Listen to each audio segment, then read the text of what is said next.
పిల్లలు కూడా ఒకరికొకరు దగ్గరగా ఉంటారు. వాళ్ళు కూడా సంతోషంగా ఉంటారు కదండి. అందరం కలిసి అట్నుంచటే మండపానికి వెళ్ళొచ్చు. మనం ముందుగా వెళ్తే బాగోదు. ఎందుకు బాగోదండి? అయినా మీకొకటి అర్థం కావట్లేదు. ఆ ఇంట్లో వాళ్ళు, ఈ ఇంట్లో మనము. మండపానికి వెళ్లి కలిశాక మండపంలో కలిసి పెళ్లి చేసిన తర్వాత మనం మన బిడ్డను అటు పంపించి మనం ఇంటికి వచ్చేస్తాం. మన బిడ్డేమో అటు వెళ్ళిపోతుంది. వాళ్ళక్కడ మనం ఇక్కడ ఉంటాం.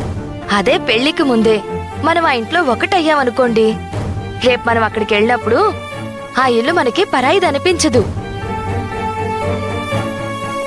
అవునన్నా, అమ్మ చెప్పింది నిజమే కదా.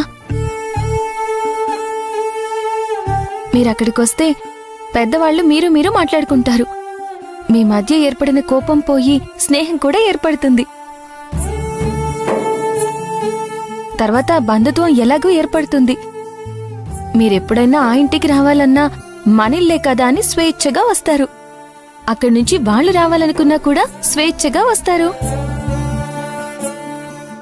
ప్లీజ్ నాన్న, వెళ్దాం ప్లీజ్.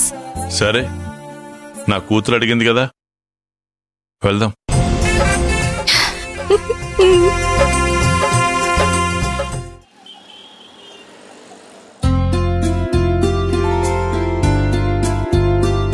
సౌర్య, ఆ ప్లేట్ కూడా అక్కడ పెట్టు.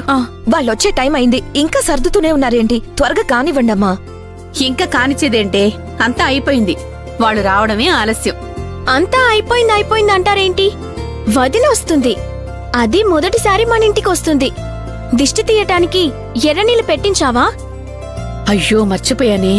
అందుకే చెప్పేది, అన్ని ఉన్నాయో లేవో చూసుకోండి అని.